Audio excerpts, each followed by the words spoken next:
No matter what rank you are, we're going to be covering something in this video for you. Iron, bronze, gold, challenger, it doesn't matter. We're going to be looking at the best champion in each rank that you can play. Make sure you absolutely destroy that like button, and we'll keep videos like this coming straight to you guys. While you're at it, ring that bell. That way you know exactly when we release our videos. If you guys want even more coaching and informative content, make sure you check out our website, GameLeap.com. Our website videos are way more in depth than what you can see on YouTube.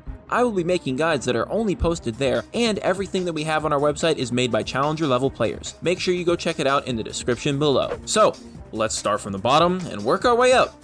First things first, Iron. You guys want to be checking out Volibear. Volibear is actually so strong that people in Grandmaster and Challenger have played him before. The downside is that he's really simple and easily countered. However, in a rank like Iron, Bronze, or even Gold, Volibear will be really effective. Chances are your opponents won't know how to deal with you, and even if they do, they probably won't be able to do it well enough.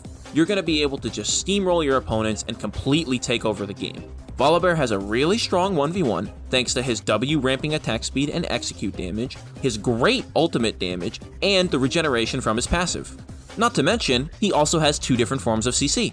Slap all of this together and you have Volibear, a champion that you can definitely play in Iron and even ranks above.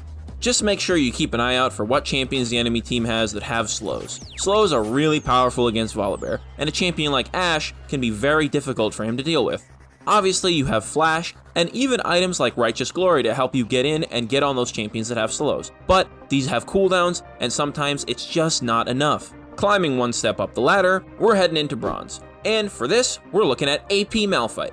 Malphite's Q and R have really big AP ratios. Pick up a Luden's Echo, and all of a sudden, you're going to be one-shotting people left and right. If you want to be even more of a nuisance, take the Predator rune, activate it, and just run and ulti the nearest carry that you can see. As a champion that's normally designed to be a tank, Malphite's actually kinda hard to kill early on in the lane, even if he's building full AP. When you're playing as Malphite, you want to try and Q the opponent after you get 2 ranks in your queue as much as possible. Early on with just 1 point, it's not really worth as much. However, if they go up for CS, don't be afraid to harass them for free. You power spike really hard when you hit 6, and if you can get a kill before then, you're gonna be rolling your lane opponent like crazy. Once you get 2 or maybe even 3 kills on AP Malphite, you can kill pretty much anything, even their full tank top laner. Obviously, once it hits late game, it's not gonna be the same, but with you snowballing the way that you are going to absolutely demolish the enemy team. Before we keep going, I should probably mention something about roles. The past 2 champions we covered, Volibear and Malphite, could easily be played top and mid or even jungle. For those of you on the bottom half of the map, we do have some honorable mention champions for your roles. Volibear and Malphite just stand out a little bit above the others, either because they are easier to execute or harder to deal with, or some other reason like that. However, for your bot lane endeavors, you have champions like Soraka and Yasuo who are very powerful and pretty easy to play. One more step up from Bronze to Silver, and our champion is Mordekaiser. Mordekaiser is somewhat harder to play than Volibear and Malphite, but he is just as effective, if not more effective. You can absolutely demolish any laner mid or top, or potentially even bot lane. He's an incredibly powerful champion that can deal with pretty much anybody. With the release of the new patch notes and Mordekaiser not receiving any nerfs, it looks like he's going to be one of the strongest champions for the rest of the year. Finally reaching the promised land of the ranked seasonal reward, we're going to be looking at Gold. Our champ for Gold is Fizz. Again, we're looking at a step up in difficulty, as Fizz can have problems in the laning phase. He also has a very long range skill shot, which can be difficult to land. But oh man, is landing that skill shot really rewarding. Getting that one super sick huge shark that hits 4 people in a team fight is so satisfying. Just in case you may not notice, Fizz actually has ways to deal with every single champion that we've mentioned previously on this list. With his untargetable E, mobility, and damage, Fizz is a tricky champion, but very rewarding. If you can get the hang of Fizz, you can absolutely demolish all of your games. Just make sure you watch out during the laning phase. Unlike the previous champions, Fizz actually takes a little bit of time to start ramping up. We also have another honorable mention for the gold tier, and that's Nasus. On Nasus, all you really need to do is stack your way to victory. Whether it's in top, jungle, or mid, once you reach that raid boss status, Nasus is an absolute terror. Reaching even further up the ladder, we're moving on to Platinum, and our Platinum pick is Shaco. Shaco can be played both AD and AP. He can also even go into the support role as an AP champion. Right now, no matter where he's played, he actually has a really high win rate. Shaco's boxes are incredibly powerful and are one of the reasons why he's so annoying to deal with. Combine his irritating boxes with his new clone being able to proc the fear instantly, and he's a force to be reckoned with. With some creative mind games and some well-placed boxes, Shaco can be an absolute monster. You won't be able to take an objective without watching behind your back and thinking twice about it. And this is regardless of whether or not you're playing him as a support. Even in support, the boxes and the clone can buy so much time and deal so much damage that you will catch everybody off guard. The one thing that you cannot do, unless you are absolutely certain that it's going to work, is queue in on Shaco to 5 people. Once you do that, even if you have flash, you are almost guaranteed to die. Your clone's explosion and fear radius is only so big, and it can only save you for so long. You need to be careful and choose your fights well. If you can master the Demon Jester, LP and GGs will come your way.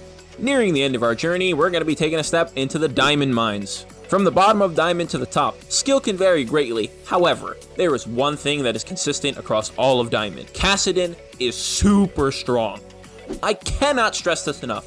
Playing Kassadin is like being guaranteed to win the lottery. He plays similarly to Fizz, in that he has a relatively weak early game. However, he does exceptionally well against AP champions thanks to his magic damage shield. Not to mention his passive also giving him even more magic damage reduction. Playing Kassadin is like going outside to shovel snow and then bringing a bulldozer to help out. When you take magic resist and your runes on top of that, it's like attaching flamethrowers to the bulldozer. Kassadin has 1 point and click ability, 1 empowered auto attack, a wide AoE skill shot, and a wide AoE blink on a low cooldown. Once you start getting better mechanically, it's no surprise that Kassadin can just destroy games with this kind of kit. He absolutely puts the game on a timer. If he hits level 16, he is going to be an absolute demon. If you just so happen to be facing a Kassadin, you better try and win that game as fast as you possibly can, because if it gets to the point where he hits level 16, it is going to be exponentially harder to win. Moving on to our second to last tier. Yes, second to last, we're actually going to be lumping together Master and Grandmaster, but it's for a good reason. We've got 2 champions that play in the same role and have a similar playstyle.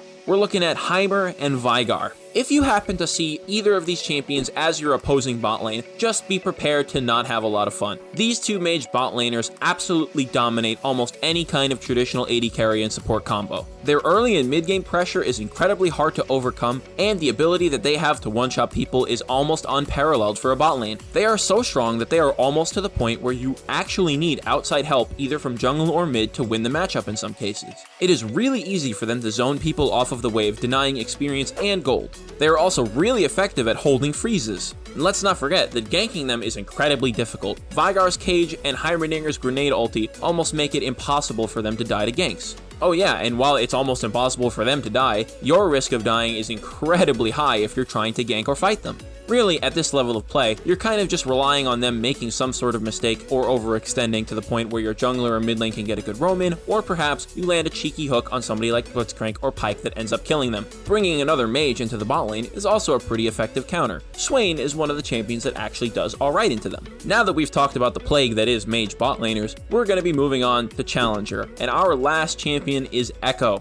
We've also got a very close honorable mention in Cassiopeia. Cassiopeia is incredibly strong right now, and she utilizes Conqueror insanely well. Her healing is off the charts and her damage is high even without extra added true damage on top of it. Moving back to Echo though, he has played both jungle and mid lane and could potentially even be played top. He has a wide range of runes to choose from. Usually in the jungle he either takes Conqueror or Dark Harvest. You may also see Electrocute, but in some cases people take Aftershock or even Grasp in the case of top lane sometimes. Right now though, he absolutely shines the most in jungle. Across all roles, Echo sports nearly a 12% pick rate. That's absolutely insane. And his win rate isn't low either. He has almost a 53% win rate with such a high pick rate. When just looking at Challenger, Echo's win rate is over 55%. Not only is his win rate higher in Challenger, but his pick rate is too, reaching almost 16%. For comparison, our honorable mention Cassiopeia only has a 7.3% pick rate, while also sporting a similar win rate above 55%. This is what sets Echo above the rest of the champions here. He can be played in a multitude of roles really well, and he still maintains a high win rate and pick rate in the one role that he is best in. To give you a quick comparison, Echo Mid still has over a 54% win rate, almost 55 actually, but his pick rate drops to 2.5%. With Echo rounding out all the champions that we've looked over, we have finally reached the end. For a quick recap, let's go back over the whole list. For Iron, we started with Volibear. Moving on to Bronze, we talked about Malphite, specifically AP Malphite. Going on to Silver, we looked at Mordekaiser. Then moving to Gold, we looked at Fizz. Going higher onto Platinum, we talked about Shaco in both jungle and support. Moving on to Diamond, we talked about Kassadin and his absolute bulldozing potential. Nearing the end, we talked about our Master and Grandmaster lumped together with Heimerdinger and Veigar, the two mage bot laners that are absolute terrors to deal with. And finally, what we just spoke about, Echo for Challenger. And there's our list. Those are the best champions that you could play at each rank. If you guys want even more coaching and informative content, make sure you check out our website, GameLeap.com. Our website videos are way more in depth than what you can see on YouTube. I will be making guides that are only posted there, and everything that we have on our website is made by Challenger level players. Make sure you go check it out in the description below. Feel free to let us know in the comments if you think there's somebody that we happen to miss.